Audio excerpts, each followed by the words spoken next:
and Kings. Today we have Diego Martinez with us. He's running for California governor, and we are so excited to have him on here. So before we start all the questions, can you tell us a little bit about yourself? Well, I'm Diego Martinez, candidate for governor of California. You can look me up at diegomartinezforgovernor.com. Diego Martinez for governor 2022. And it's funny because, hey, unofficial, when we first started, Facebook wouldn't let us put official, so we went to the state of California and got all our stuff done. Well, once we got it done, now they won't let you remove the unofficial. So it's more like a joke right now, so it's unofficial, but it's really official. I'm an immigrant. I came to the United States when I was 6 years old. I became a U.S. citizen when 2008, small business owner. I ran big car dealerships for a while. I was a general manager for I was in the car business for 17 years. So I went from sales to finance to sales manager to being a general manager. So basically I got a business background. I think California needs to be actually ran by a business person right now. I think it's time that we get rid of the career politicians because we just keep recycling the same people and we keep getting in deeper and deeper. Somebody asked me the other day, real funny question. If the right candidate came along, would you back out? And it was on Patriot Radio, if you guys ever watched Patriot Radio. And I said, no, I believe I'm the real candidate. I believe I'm the best one for the job. And the reason I believe that is because I'm just like everybody else. I get up every day. When the taxes go up, it hurts me. I'm a small business owner. We're the backbone of California's economy, and we're getting the short end of the stick. Show me a politician that can refer to any of this the same way I did. Because they can't, because they don't live this. The taxes go up, they don't care. They're living off the California taxpayer anyways. Gas goes up, it doesn't bother them. We're the ones paying for it anyways. It's a little different when you work for a living and you earn your own money and you understand how to budget. And our physical budget here in the state of California is so out of whack that it doesn't even make sense because you have a politician that all he's worried about is let the next guy worry about it. Well, the next guy worries about the next guy worrying about it. So it's time that we actually take California back for the California people. My special interest group is a California taxpayer. That's it. Great. Yeah, love your backstory. So we have some questions. So as you know, Tactical Queens and Kings loves the Second Amendment. We always have to support it. So most of these questions will be about, the Second Amendment and guns. But it kind of will convert into, real life. There's some questions in here too. So first question is, we noticed on one of your Facebook posts that you said you will not interfere with the Second Amendment owners. Can you talk more about that? It's funny. The first question should be, do I own a gun? It should. Well, we already know this. We've seen the Facebook. That should be the first question because I listen to other people talk about, constitutional carry. I'm not going to do this. I'm not going to do that. And then you ask them, have you ever shot a gun? No, I don't have a gun. So basically you're talking about what people want to hear. Yeah. Not the reality of what you really feel. And that's the problem with some of our politicians. The truth is, yes, I own several guns. I love shooting. One of my most things that really frustrates the heck out of me is that when you go to the gun store, I want a certain gun, but I can't get it because I'm not a police officer. So I was actually in Atwater the other day down here in California, Central California. And I go over there shooting at their gun range. And they have a 9mm, but it's thinner. Single stack, 9mm. For carry conceal would have probably been better than what I'm carrying. And they said, well, you can't buy that because it's law enforcement only. Well, my 45 does more damage than that. Exactly. But I'm allowed to carry my 45, but because it's a little thinner, I can't have it because it's law enforcement. That's the first thing I'm going to get rid of, that stupid list that says what you can and can't own in California. I'm a big fan of the 20s and the 30s. Bugsy, Al Capone, they're legends because we see the good side. We just really see all the bad stuff that they did. But one of the best guns they had back then was a Tommy gun. You can't old get one. Right? I look at Colts, 1911s. I love those older Colts. It's my favorite kind of pistol. You can't buy a brand new Colt in California anymore, a 1911. We should never have no restrictions. So what I mean by I'm not going to infringe, I'm not going to take anybody's gun rights. What I want to do is make it safe for people to be able to carry open carry guns in the right manner and be safe about it. So a lot of it is more training us as the public people who have guns. And I know some people tell me I grew up with guns, I don't need training. I think when you open that right, and it's a right, it's a constitutional right, we need to be smart how we open those rights up and make sure that it's reasonable and it's responsible. And what I mean by that is, a lot of people I know have carry conceal, especially where I live, but we need more than just once every 2-year training. I think there should be a thing there where if you never owned a gun, you go to the gun store, you do your little gun test, and they hand you a gun. Okay, they might show you how to break it down, how to load it. But they're not giving you the proper training. There is no proper Which training. everybody, I believe, should have proper training before even going to consider buying a gun. I think gun stores should have a different philosophy here, and I know why they don't, because it's hard to get guns in California, and then it's just kind of hard to get the ones that are on the roster to sell. And ammo right now is through the roof, so it's even harder. I mean, ammo's like gold right now. Most of us that have it right now, we could sell it on the stock market and probably become rich the way it is. Yeah. But I think that a gun store, once you take that test and you get that little card, if you're going to buy a gun, they need to take you to the gun range a couple of times, make sure you actually understand how to shoot it down, how to manage a gun, how to be around it, and make sure that everything that you qualify to actually be able to own it. Now, I'm not saying you can't buy it, but I'm saying before they actually let you take it home, maybe you should have some time on the range to make sure you know what you're doing, understand that you can't just throw the gun on top of the counter and it's going to be okay, because it's not. We have to be responsible gun owners, and I think that's what we're lacking a little bit. That's what we're getting the heat about. I just saw Joe Biden this morning talking about banning assault rifles. Well, he was talking about a 223. I might have a bullet in here. I can show you a 223 bullet compared to my 5.56 or even my 45. Okay, you could even put a 22 next to it, and a 223 is what, a little bit bigger than a 22? Barely, yeah. And that's what we're talking about. But people, because you say assault rifles, is what people are scared of that. They're scared of what they look like, and it sounds scary to people who have never shot a gun. Most people don't even know that, like, so in crime rate, it's not really assault rifles that are doing all these killings, it's pistols. But everybody's saying it's okay to own a pistol, but it's not okay to own an assault rifle when technically they do the same damage. Yeah. I mean, if you give me a couple minutes, I'd go in my safe and grab the difference. But give me a second. I'll be right back. Go get it.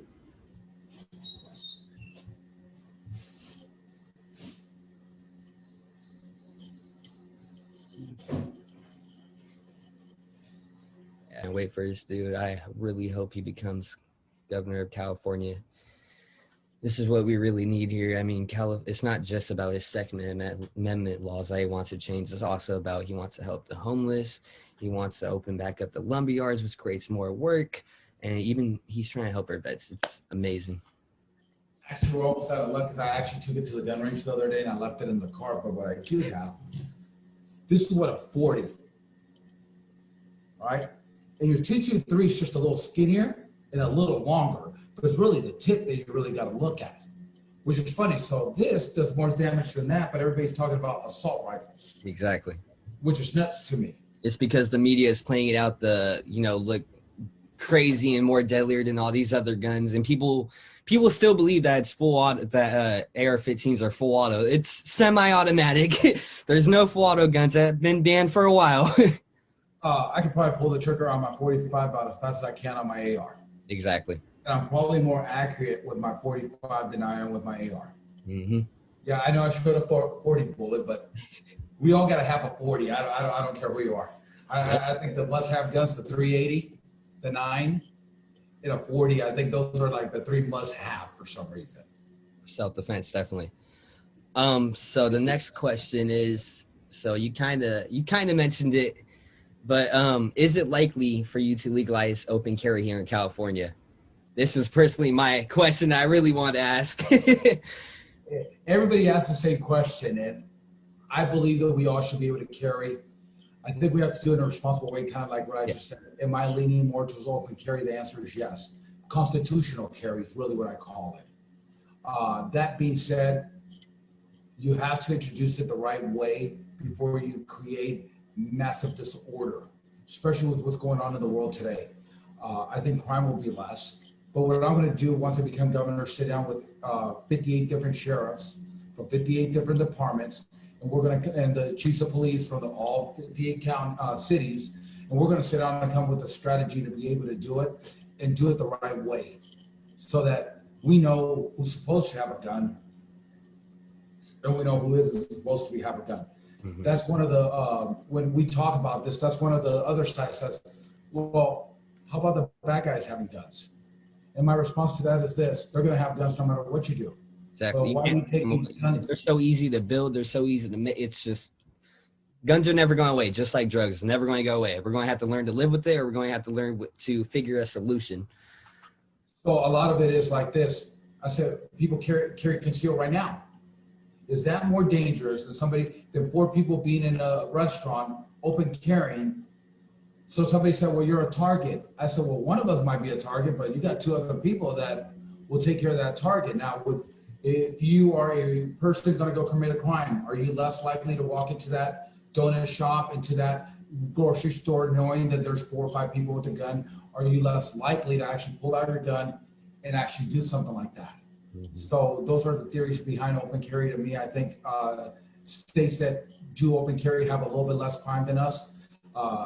States that don't allow concealed carry have actually higher crimes. Illinois, Chicago, that state does not allow you to carry concealed.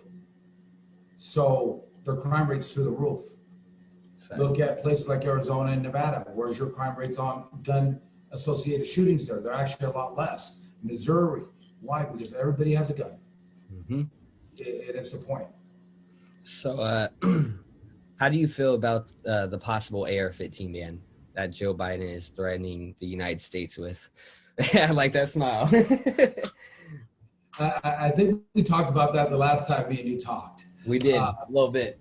California was somewhat, in one place says something about, we're going to take your AR-15s away. If you don't give us your AR-15, and how they're going to do it is what I heard, and I can't, this isn't concrete, so nobody start panicking here. Yeah. This is what I heard that they're going to do. When you go down to DMV to renew your driver's license, if you have an AR-15 registered to you, they won't give your driver's license to you, turn in the AR-15. Well, most of us know that the only part in California that's registering your AR-15 is at $80 lower. Mm-hmm. I think it's crap that they want to take any of our guns away. Responsible gun owners are not the ones out there shooting people. Now, has it happened? Of course it has. But you can't say that every law-abiding gun owner is going to go out there on a rampage. So I think it's our constitutional right. Let's check this out. I actually have one of these, Constitution of the United States. Always carry it with me. I have one in each one of my cars. Have you ever read this? I mean, it's kind of interesting and fascinating. I'm not. This says that they wrote way before we were all alive, or even here. It said the right to bear arms and the right to have the same arms that our governor has, that our government has. It doesn't say that if you can afford a tank, you can't have it. Right? If you could afford a tank back then, you can have it. If you could, well, back then it was a cannon or whatever it was, but if you could afford it, nobody said you couldn't have it. We should be able to have the same rights as the government to own any kind of firepower that there is out there that we can afford and legally obtain. Mm-hmm. So I think he's full of BS. He can take my AR-14. That was hilarious. When I heard that, I was like, wait a minute.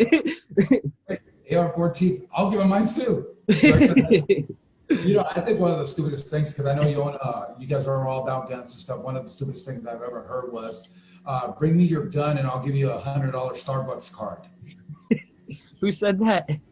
You never see those where you can take your guns in and they give you like $100? Yeah, like a little debit card for $100. I'm like, I think my magazine was $100. Come on, I'm not giving you $1,000, $500 gun for $100. What's wrong with you?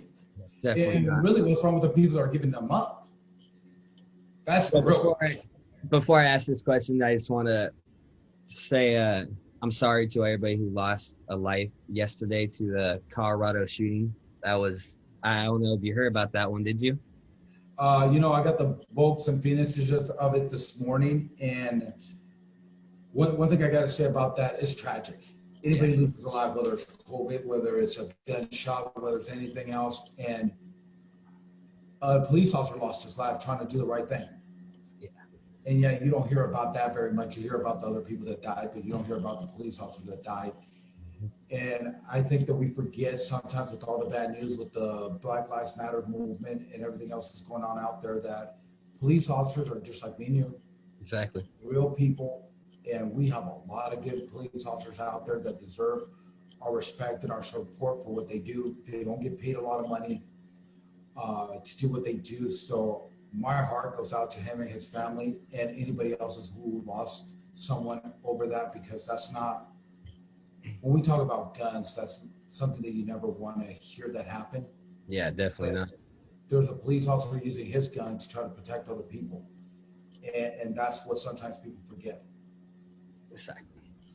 So I'll just start off like I didn't say all this. All right. So the other day there was a mass shooting in Colorado. People are going to be saying this is another reason to ban weapons. What will your response be? So before we talk about banning anything, who had the gun? Did the guy have a criminal record? Were they legally sold to him? Where did he buy the guns from? It's easy to find out that we say that our guns are killing people, but reality is the person who pulled the trigger that killed them. If they didn't do it with the gun, would they have done it with a car? Would they have put a bomb out there? So you can't blame the gun for what's going on. So what I'd say is and I'll get into a little bit of something else, so you gotta bear with me here a little bit. Before we start banning or putting restrictions on anything, why don't we investigate? And this I'll say again about George Floyd, tragic what happened, the way it happened. But the investigation's leading us somewhere else, but people reacted the wrong way. Michael Brown in Flint, Missouri, sorry. I think it was in Missouri, Michael Brown, a few years ago. Yeah. They stopped, don't shoot, shot him in the back or whatever it was, but the police officer had already been shot with his own gun inside the car. The news and everybody jumps so much for hate right now. Instead of slowing down, let's investigate and let's be transparent about everything. Is the police officers at fault? I said this in the debate the other night. I don't know if you guys watched the debate or not, but I said it.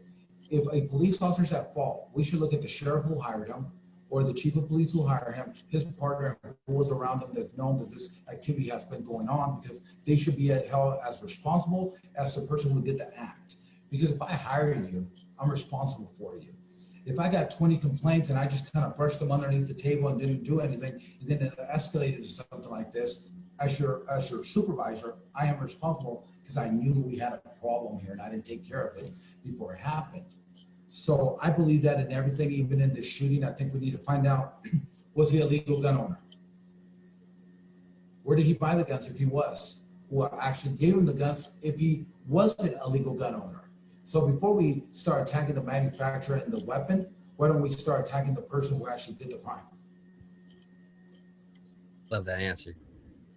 So this is my last question. Then we have people who, I asked people what questions they had for you. So this is my last question before we get into that. What is your plan to stop unstable people from getting a hold of guns?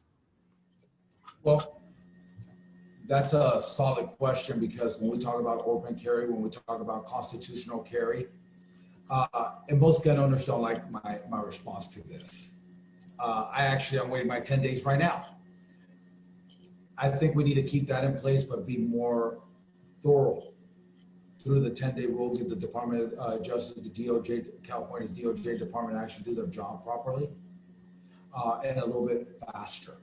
Now, where that kicks us in the butt is if you are a licensed CCW owner in California, which is stupid because we're talking about license. Yeah. That this thing never said that you had to get permission from anybody to carry.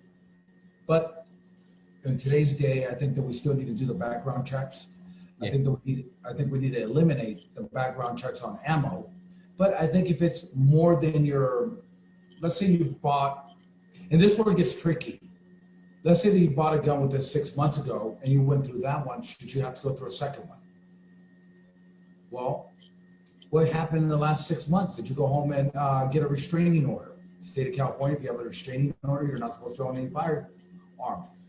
For those reasons, I keep encouraging the 10-day rule, unfortunately, because I want to know who has our guns. And I want to make sure that you're mentally stable, that you don't have anything pending, because guess what? You lost your gun today. You go over to the gun store, they know you, you have a license to carry, and they give you a gun. Yeah, now we're breaking the law on both ends. And by the time we find out, you're not going to take the gun back. Yeah, no. Now law enforcement gets involved, you get more cases, and it just creates a mess that shouldn't be created, because reality is we're all used to waiting 10 days. What's 10 days?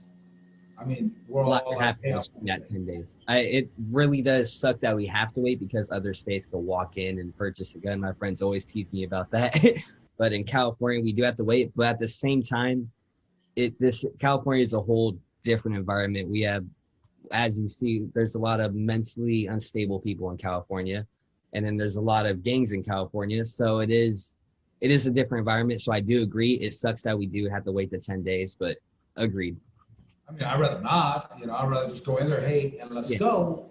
But what if something happened to me last night and I went home, went nuts, grabbed one of my guns, put it to somebody's head, they arrested me. Well, I bailed out and, hey, I need a gun. Let me go over here because the guy knows me, and I buy a gun, and now who's responsible? At that point, they'll say that gun owners, right? Because I was a legal gun owner at one point, the gun shop, the manufacturer, they want to sue everybody. So why not keep it in the safe portion of, let's do your background check. But if you want to, right now in the state of California, if you want to buy one new gun or from a dealer, even if it's a pre-owned gun, you have to wait you can only buy one a month, one every 30 days. We're going to remove that. Oh, thank you. I'll keep the 10-day rule, but you can buy 3 guns at one shot if that's what you're doing. Because sometimes there's a couple guns that you buy at once. Yeah. Nothing really, hey, you came in here thinking you weren't buying anything. Before you know it, you found 3 guns that you like. That's how it is. So, and that happens. But I think we just got to be responsible about what we do and how we do it. Love that answer. All right, so this is questions from the people. Most of these questions came off of Facebook that we promoted that we are interviewing you, and so we have these questions. Sorry if they get repeated from mine. So will there be a change with gun owners getting taxed? So taxed on guns and ammo and all this. The answer is no, because I'm about reducing taxes in California across the board, and I think one of the stupidest things that I heard was $200 tax per gun that you have every year. Well, some people out there I know have quite a bit of guns. And when you add it up, you're talking about thousands of dollars in fines for what?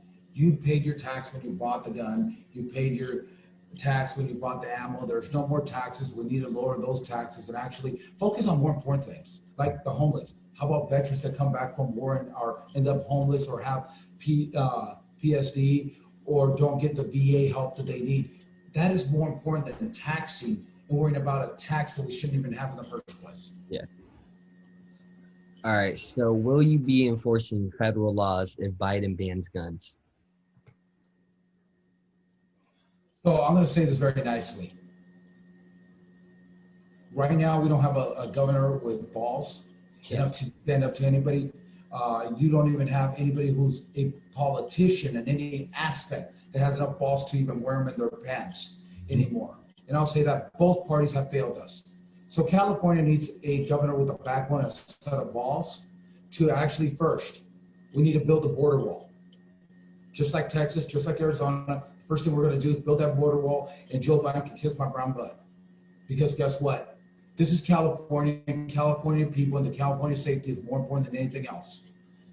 Our gun rights, nobody's going to interfere with them because this is the state of California. Now, we might not be able to take it over to Nevada. We might not be able to take it to the next state, but the state of California will be ran by the state of California. We are going to get off the federal government's money and actually start having our own revenue and setting it right so we do not depend on the federal government. California or any other state should never be standing out here like we are right now, waiting for a handout from the federal government. We have enough resources, and we can deregulate California where we can bring in enough corporations and enough companies and help small businesses grow bigger so we have our own revenue here and we don't count on them and they cannot tell us what we can and cannot do in our state. Perfect example, immigration is a federal law. We all know this. How the hell's California a sanctuary state then? Because the governor stood up to Donald Trump and said, you're not doing that in my state, right? Well, we're going to do the same thing to him, to the administration right now when it comes to border walls, when it comes to them trying to take our gun rights away or tell us how to live our state. But we also have to be able to be financially separated from them so we don't owe anybody anything. That's the whole key here. They cannot buy me, and I don't want to owe anybody nothing. And the California people shouldn't owe the federal government not a penny for anything. Will you stop this nonsense with the magazines and ARs? That pretty much, we already went over this, but you know, I think that, and this is funny. 10 round mag, right? So if you go somewhere, you're going to carry 2 or 3 of those, maybe 4, depending. Yeah. I think the limit's 5 that you can carry in the state of California. So you have 50 rounds. Okay. So if you could carry 50 of them, if you carry 50, what's the difference of a magazine with 50 and 1? Absolutely nothing. So the restriction on magazines never really made sense to me. Yeah. Because if you've been with one of these, I think it's that, and it's, the next one's in. Really, I think we should be able to carry our high capacity magazines. I think the restrictions are stupid. Like I said, you're going to carry as many as you can carry, as legally bound in that you can carry. So if you're carrying 50, you still got 50 rounds. Doesn't matter whether you have it in 1 magazine or in 10. You're going to do what you're going to do. Okay, last question from the people. I like this one. What is your favorite gun and why? Hey, maybe your favorite gun will give a vote. Which is funny. So I got a couple of different favorite guns. You ever watch that show, Wanted Dead or Alive? Steve McQueen, old Western. I haven't seen that yet. Okay, so it's an old Western. It was about a guy who was a bounty hunter. Imagine that. That's what I do now for a living. He had what they call a mirror's leg. Came in a 45, a 44, or a 357. It is basically a single action rifle cut down to a 12-inch barrel. I think it's sick. Rossi, they call it Rossi Ranch can, look it up. So forever, I wanted that gun. I mean, I remember being a little kid watching the show, and I'm like, wow, it's about this big, literally. And it's supposed to go on your side hip on an open holster. Really accurate little thing. So had to go get one of those. There you go. The Long Ranger used to have a set of 45s, polished out 45s. So I had to go out and get me a set of single action 45s with, and I actually have a duplicate of the Long Ranger's gun belt. I actually had a guy actually make me a duplicate, exact same thing of it.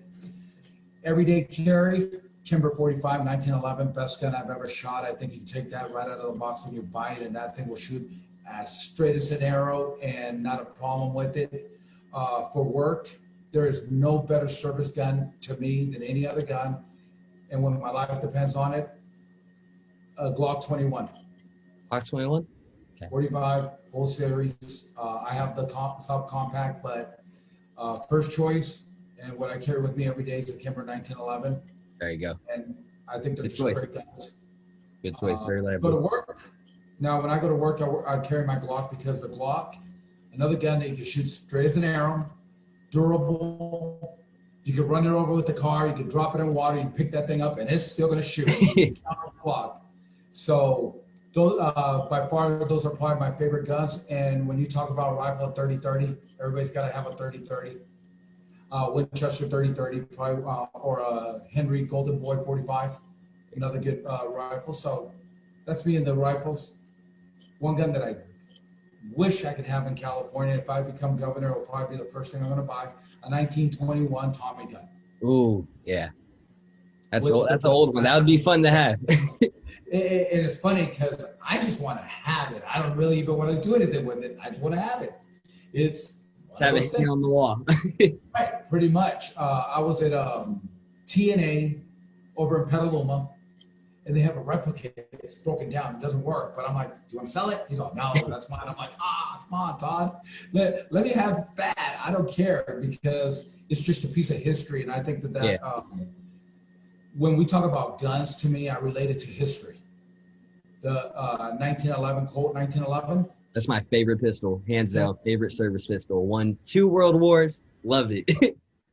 And is 1921, 1930s, 1920s. Bonnie and Clyde. They had snub nose 38, S&W 38, and they had a 1911 Colt. Mm-hmm. That's what they used. So when I look at guns, I look at a little bit of history and why I want them. It's completely different than most people. AR-15s is just a badass gun. It's kind of nice to be able to go. Yeah. Everybody in California. Yeah. I have a Ruger sniper, precision rifle, which I love. It's rated for 1,200 yards. I've gone about 500 yards. I'm still pretty decent with it. But when you look at guns for me, looking at guns is not like most people, I'm going to go kill somebody or something like that. I don't look at it like that. I look at what the history is behind that gun. And that's why I get them. And everybody has to have a gun. Everybody has to have a shotgun. And I don't care what kind of shotgun you get, but I actually, so you're going to laugh about this. So my girlfriend, my fiance laughs about this. So for the longest, I hated shotguns. I don't know why. I just don't like shotguns. And then duck hunting season's coming soon. So I was like, you know what? I'm going to purchase my first shotgun. So I'm looking into which kind and which one and model and all this. So I got 2 Remingtons, which is funny. I'm just like you. I'm like, I don't want a shotgun. Who needs a shotgun? Really? Come on. So I got into Western shooting, where my 245 single actions came in. So you need a shotgun, and you got to have a single barrel, double barrel sawed off. Yeah. So Stagecoach actually makes it from the factory, and they're actually really affordable, $450 brand new or something like that. That I'm on a 12 gauge. Now that's not a bad price. So think about this big, a 20-inch barrel, I believe they have on them. It is brand new for around $450. Okay, so I got one. I liked it. I'm like, whoa, this is kind of cool. I got a 1921 LC Smith duck hunting one that has a long barrel and everything else. Went shot that. Well, I like this. All of a sudden, the guy up the road, he has a gun shop. Every time he has a sawed off, I'm like, I got to stop. It was like he had 30-30s. He's all, hey, you had to come by the shop today because he had a 30-30, and I like the Winchester 30-30. I ended up with 6 of them. I'm like, yeah, I got to stop. You're only going to shoot one at a time. What do you got 6 for, right? And then all of a sudden, my shotgun collection came to be almost the same thing. I ended up, I got 2 trap guns, which I never shot trap, but they're both Remingtons, and they're beautiful shotguns. Funny because when I bought them, they were affordable. Right now, I went into his shop the other day. They're over $1,200 right now. Guns are crazy right now. Nobody could get them. I'm like, maybe I should start off like ammo. You know, but it's crazy what the market has done to guns and ammunition now that they've took our ammo away, which I think is stupid. Because you're making honest citizens now break the law. We're all looking for ammunition. When the government stops your ammunition, you got to wonder why. Why are we doing background checks on ammunition now? Why are you or supply and demand's out of the question right now? I saw 50 rounds of 45 ACP for $100. I mean, I used to pay like $20. Yeah. I used to be able to buy stacks. So you got to look at all that and wonder what's going on. And if we don't take a hold of California right now, we won't have a California to take a hold of. And that's so scary. People ask, why am I running for office? Because I want to build a boss company. We do fairly decent. It's not really about the money because the governor doesn't make that much money. Just face it. Yeah. The mayor of San Francisco makes more money than he does. The mayor of San Diego makes more money than he does. if you're not going to take any special interest money, which I'm not, I have no need for it, because for me, I'm doing this so we can change California around and just have a better future. I say this and people laugh. I'll show you my bank account before I go in, and I'll show you my bank account the last day I leave. I got absolutely nothing to hide. It's not about the money. Yeah. It's about changing California and making a better future. Now, the minute I take this position and I win, I will actually have somebody else run my business. Yeah, there'll be money coming in from the business, but they'll all be broken down, where at the end of my 4 years, somebody wants to say, hey, you want to see where your money came from? There it is. I have nothing to hide. And that's the way public service should be. So when you talk about our rights, and your program's mostly about guns, and I was in Hanford at with Rebel Radio, and we're doing it at the gun store. And I used to go shooting there. Todd owns it. I used to work across the street at the Dodge Chrysler store, and I worked down the street at their Hyundai store. And I used to go in there and shoot. We talk about guns, and I think guns scare people the most, and that's why they keep attacking us with the guns. And if we can figure out how to come to some common sense and go like, look, guns don't kill people. That's the first misconception that people have. People kill people. Because if you want to talk about what's deadly, no more kitchen knives. That it's just going to be like London. They banned knives there, and then guess what? Now they have, or they banned guns there. Sorry, and now they have a huge knife problem. Right? You're gonna find a way to. If you're a bad person, you're gonna find a way to do what you're gonna do. Exactly. So we got to educate people on what guns really are, but we also got to educate the person who buys those guns on how to be safe. You know, we go in there and we fill out our forms, and most of us that go and buy multiple guns have had guns for a while. We think like, hey, you know, everybody knows what we know. But it's amazing how many, when all this just happened right now with Black Lives Matter, and people not feeling safe anymore, getting pulled out of their cars, getting beat up, everybody went out and bought guns. Well, gun sales spiked immediately. But what else spiked? Unprepared gun owners. Right? And I'm not saying that gun stores did anything wrong by no means, because we're all guilty of it. Nobody said, whoa, have you ever shot a gun before? No, but I need one. Well, I'm going to give you a gun. What if you turn it the wrong way and you shoot yourself? What if you don't forget that what each gun is different? I just talked about the two guns that I carry the most. My 1911 Kimber is completely different than my Glock. My safeties are in completely different places. We needed to spend a little bit more time with these unfamiliar gun owners, the new gun owners that just came out, and have training for them.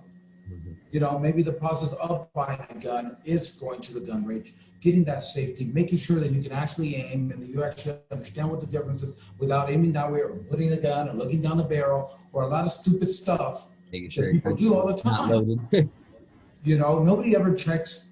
I'm guilty of it.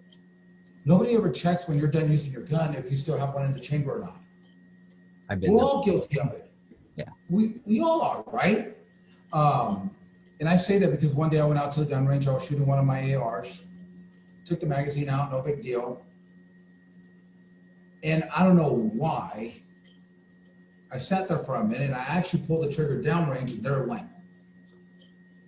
You got lucky, you weren't home or something or around other people, yeah. Right? And I'm an experienced gun owner. That got me thinking, I'm like, the gun stores are out of guns. What are all these people that never shot a gun before? And somebody might say, well, that was kind of stupid of you, but you know, you think you're out if you're counting how many you have, you forget about that last one or something, and it happens. Yeah. And I should have cleared it back, but I didn't. And how many of us actually clear a gun before we put it away or before we do something? Most responsible gun owners, we do for the most part, but most of us keep it loaded. Yeah, just like everything, everybody makes mistakes sometimes. Right. So why aren't we training the people that just buy new guns? I think that would be one of the regulations I did change. I think everything should be open. I think everybody should be able to buy one, but I think every gun purchase should come with the training. Now, you don't just get the little card that says that you're okay, that you passed the test, but you get a certificate saying that you've been to the gun range with somebody and they cleared you. And the certificate can be done by the person at the gun shop. You don't have to be specially trained, but you at least have to be trained enough to know how to clear a gun, clean a gun, break it down, put it back together, in your basic safety. Point the gun down. If you have it up, make sure safety's on, make sure safety's off, make sure you can unholster it without shooting yourself in the foot. Understand that you don't put your finger on the trigger. I think that's something that gun stores can help us with. Yeah, definitely. And maybe we can pick up a better reputation about what we're doing. You know, if somebody said, well, we don't have time. Well, you do. How many guns do you sell a day? And I don't care if you sell 10 guns a day. In 10 days from there, you're going to have people picking them up. So set up the people to come in at the same time, and they meet you at the gun range. You lay out the gun, the first box of ammo's on you, put it out there, and teach these people how to make sure that they know how to shoot. Now, if they can't shoot or they don't grip it, they don't take it home that day. So they can come back and actually be responsible. Agreed. Sorry. They're good. So pretty much that's all the questions we have for today. We thank you again for doing the interview with us. It means a lot. And you have my vote. Yeah, I appreciate it. Anytime you guys want to talk, if you have some more of your viewers that have different questions, and they don't always have to be about guns, whatever they want, and you want to do this again, just let me know. Okay. Now, they can go on my webpage or my Facebook page or any one of my pages and just ask a question. I'm usually pretty good about answering them. Some of the questions sometimes take me a little bit of time because I'm just not in the right frame of mind to answer. Sometimes like it's late. Last night I got a question at 1:30 in the morning, and it was about housing in California and everything that's churning around in California about, did you know that your single dwelling house right now could actually be considered, if something happens to your house, they can remove you from there and put an apartment complex. In a lot of subdivisions right now too. We're not educated on that. And they ask, how am I going to deal with the housing problems in California? Well, one of the good things about COVID-19, it's kind of good because some of the commercial areas are now open that we can actually bring those down for an affordable price and put actually lower income housing there. And we actually have to break some of the laws that are going on right now, like inflation is really bad. So we got to try to retain inflation just a little bit. We have got to help restaurant owners right now with their waitresses, because the waitresses used to work for a smaller wage, but they used to be able to get more tips. Yeah. Now, because everything's going up so high, trying to be a waitress, they're paying $15 an hour, but people aren't tipping as much because your food bill now is higher. So that's an industry that we're actually going to look at how to make it right, regulated down to the wages make sense, because we count on you getting tips, and we count on the food prices will come down once that the labor isn't costing us much. And I think that will help every restaurant out there and every restaurant owner. I was talking to a young lady the other day. She owns a restaurant. She said, you know, I have to make up the tips for my morning server because people aren't tipping her as much. Well, that shouldn't fall on the restaurant owner. That should really fall on how we regulate each job. You know, I don't think $15 an hour is a good idea. I think it's a better idea that I reduce your taxes and you make $10 an hour and have more money in your pocket. So that person that is making $15 an hour on a trade, they actually benefit from having to go out to school and actually getting $15, $16, $17 an hour and being able to have more money in their pocket. Yeah. Think of it this way. We leave taxes the way they are right now. And if you work overtime, most people don't want to work overtime because what do they say about their overtime? That goes to my taxes. I don't get any of it. More. The more money you make, the more they take. Right? Yeah. So the reality is this. If I raise you down to $15 an hour, it's the same concept. The more you make, the more they're going to tax. So the person itself isn't making any more money because the government's taking more money out of you because they're taxing you in a higher bracket. Look at it, if I lower your taxes 6% or 3% and you made less money, you actually take home more money at $10 an hour than you would at 15 because of the tax difference. So my idea is to lower our taxes and have more money in your pocket, more money that you work for. There's enough money rolling around California that we are collecting. And if we could get 2.5 million illegals to pay their fair share of taxes and not have the free services that they're having right now, get rid of sanctuary cities, sanctuary states, and make California a safer place to be, I think we'd all live happier. We'd have more industry coming here because we're lowering our taxes for people who want to come do business. And each California taxpayer will have more money in their pocket and they won't be throwing so much money away on services they don't get. So that's my runabout 30-second spill on what we're doing. Well, it's nice having you. Yeah, I look forward to talking to you again and seeing your debates. Sorry I couldn't make it to the last one. Not a problem. If you don't watch it, I'll send you a link on it. And it's online. Take a good look at it. It's a good opportunity for people to see different points of views of everybody. And it was kind of interesting to watch the other candidates and what their answers were for stuff. And that's why I say it's not about what people want to hear, but what the right thing to do is. And I think people forget that when they're running for office. They'll tell you whatever you want to hear because they don't experience it, because they don't really care. They just want you to vote for them. Once they get in, they're going to do whatever the hell they want anyways. Yep. To me, my word's solid. If I tell you I'm going to do something, I'm going to do it. It's just the only way it should be. And California people hold me accountable for that. Love it. All right, guys. Thank you, everybody, for watching the interview.